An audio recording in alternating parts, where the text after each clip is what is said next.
અમરેલી જિલ્લા તથા બગસરાના આસપાસના સમાચાર જોવા માટે અમારી ચેનલને સબસ્ક્રાઈબ કરો, જેથી તમને નવા સમાચાર જાણવા મળે. મળતી વિગત મુજબ બગસરામાં શાળા નંબર 4માં માતૃપિતૃ વંદના કાર્યક્રમનું આયોજન કરવામાં આવ્યું હતું. વેલેન્ટાઇન ડે નિમિત્તે અનોખી પહેલ. બગસરામાં શાળા નંબર 4માં 300થી વધુ વિદ્યાર્થી ભાઈ બહેનોએ આ વેલેન્ટાઇન ડે માતૃપિતૃ વંદના કાર્યક્રમ દ્વારા માતા પિતા જે છે એમને આશીર્વાદ આપે, પૂજન કરવામાં આવ્યું હતું. તેમજ આ બાકીનો આગળનો કાર્યક્રમ હવે દર્શનભાઈ આયોજન સમગ્ર વિશ્વનું દર્શન કરાવનાર દર્શનભાઈ ઠાકર તથા મનુષ્ય રૂપે પ્રગટ થવાનું ઋણ કદાપી ચૂકવી શકાતું નથી. રિપોર્ટર સમીર વિડાણી, બગસરા. કે માતૃદેવો ભવ, કારણ કે માતા જે છે એનું સ્થાન ત્યાર પછી આપેલું છે પિતૃદેવો ભવ, અને ત્યાર પછી આચાર્ય દેવો ભવ.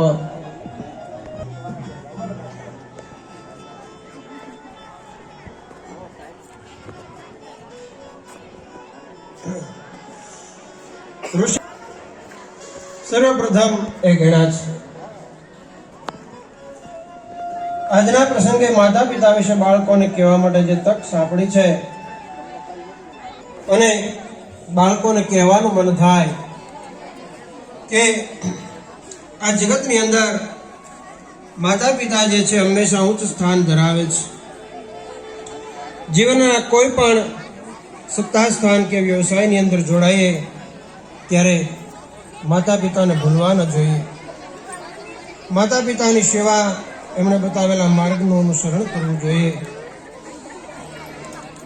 આપણે અનેક પ્રસંગો એવા જોવા મળે, વાંચવા વિચારવા, માતા પિતાનું ખૂબ એ ઉચ્ચ સ્થાન એ બતાવેલું છે. સંસ્કાર સાહિત્યનો આધાર કે આશ્રય લે છે, અને સારા સમાજનું એ ઘડતર થાય છે. માટે હિન્દી સાહિત્યની અંદર પણ કીધું છે કે સાહિત્ય એ સમાજ કા એ વિધાનની યોગ્યતા ગણાવી છે. બાળક સર્વપ્રથમ જન્મ થાય, માતા પિતા જ્ઞાનની પૂર્તિને માટે વડે સમાજમાં એ જપ કરે, અને ત્યારે ફક્ત એમણે બોર ખાય અને તપ કર્યું. આપણે એમ કહીએ કે બોર ખાવાથી ઉધરસ થાય, પણ યમુનાજીનું જેને પાન કરેલું છે એ બોરડી જે છે એમનો સ્વભાવ પણ સુધરી ગયો છે. એટલે યમનાષ્ટકમાં પણ કીધું છે કે સ્વભાવ વિધિયો ભવે. તો પછી તમારો ને મારો સ્વભાવ સુધરે એમાં શું નવાય છે? રોજને એમના માતાએ વચન કીધેલા એ સુનીતિને મેળા. કારણ કે માં તારા લીધે નામના નરકમાંથી તારે પુત્રનું કર્તવ્ય બતાવ્યું છે. માતા પિતાની આજ્ઞાનું અનુસરણ કરવું, આજ્ઞા કઠિન હોય, મુશ્કેલ હોય, છતાં પણ સ્વીકારવી જોઈએ. ત્યારે રામાયણની અંદર આપણે સૌ જાણીએ છીએ કે માતા એ વખતની અંદર રામનો એ આદર્શ આપણને બતાવે છે કે પુત્ર કોને કહેવાય? પિતાની આજ્ઞાને માનવી. અને એ આજ્ઞાની અંદર કેવી કઠિન છે, પણ છતાં કોઈ વિરોધ નહીં, હસતા હસતા એ આજ્ઞાનું પાલન કરેલું છે.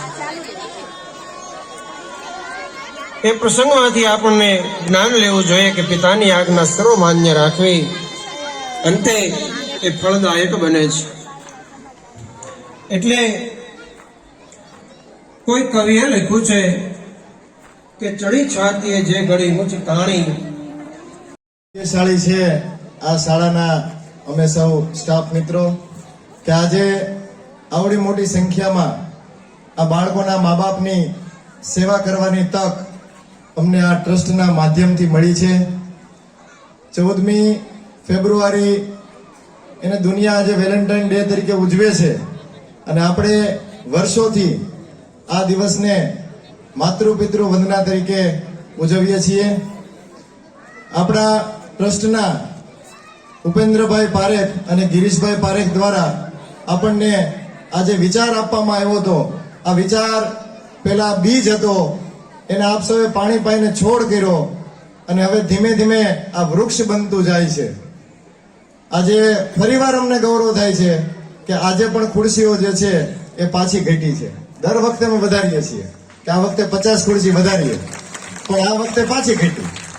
દર વખતે અમે 50 વધારતા જઈએ છીએ, પણ આ બધા આપનો પ્રેમ છે કે તમે વધુ ને વધુ આ શાળાને પ્રેમ આપી રહ્યા છો. આજે બાળકે તમારું પૂજન કર્યું છે. આજે બાળકને આપણે એવો પ્રયત્ન કર્યો છે કે એ સમજે કે મારા મા બાપ છે એ પૂજનીય છે, એની પૂજા કરવાને લાયક છે. એ હેતુથી આપણે આ કાર્યક્રમ કરીએ છીએ અને આ હેતુ સિદ્ધ કરવા માટે આપ સૌ આ શાળાના પટાંગણમાં પધારો છો એ બદલ અમે સમગ્ર શાળા પરિવાર હૃદયપૂર્વક તમારો આભાર વ્યક્ત કરીએ છીએ. થતી હોય છે અને આ પ્રવૃત્તિમાં આપ સૌનો પૂરેપૂરો સહકાર હોય છે.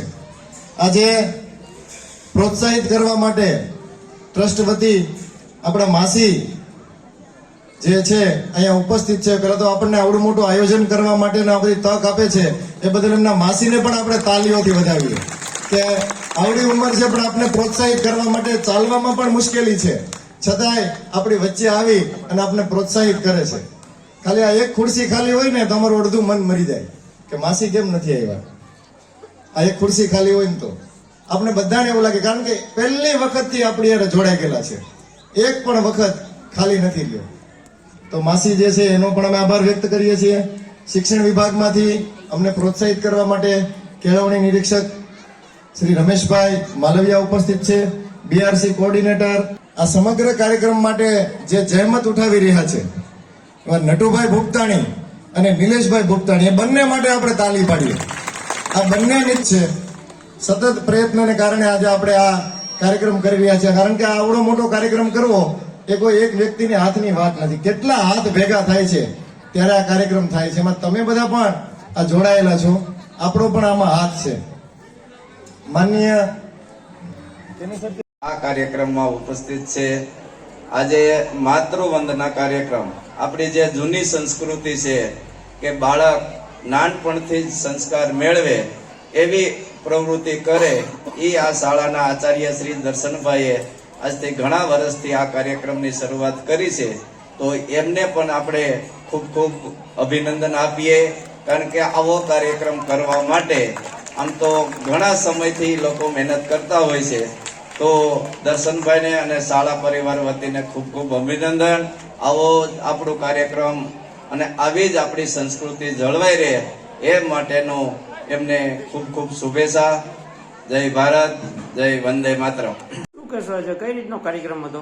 શેઠ Shri Champaklal Khushaldas Parekh memorial religious and charitable trust અમદાવાદના ઉપેન્દ્રભાઈ પારેખ તથા ગિરીશભાઈ પારેખના સહયોગથી શાળામાં વેલેન્ટાઇન ડે એટલે કે 14મી ફેબ્રુઆરીના રોજ એ વેલેન્ટાઇન ડેના દિવસની ઉજવણી કરવાને બદલે માતૃ પિતૃ વંદના કાર્યક્રમનું આયોજન કરવામાં આવ્યું હતું.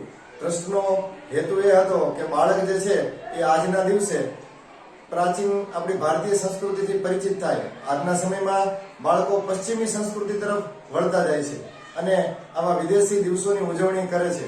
તેવા સમયે ભારતીય સંસ્કૃતિ જે છે એમાં માતા પિતાના પૂજનની વાત કરવામાં આવી છે. એટલે આ વિચાર બાળકો સુધી પહોંચે તે હેતુથી છેલ્લા 10 વર્ષથી શાળામાં આ ટ્રસ્ટના સહયોગથી માતૃ પિતૃ વંદના કાર્યક્રમનું આયોજન કરવામાં આવી રહ્યું છે. આ કાર્યક્રમને ગત વર્ષે રાજ્યના મુખ્યમંત્રી ભૂપેન્દ્રભાઈ પટેલ દ્વારા પણ અભિનંદન પાઠવવામાં આવ્યા હતા. ટ્રસ્ટ દ્વારા આગામી દિવસોમાં પણ આ પ્રવૃત્તિ કરવામાં આવશે એવી ઈચ્છા વ્યક્ત કરવામાં આવેલ છે.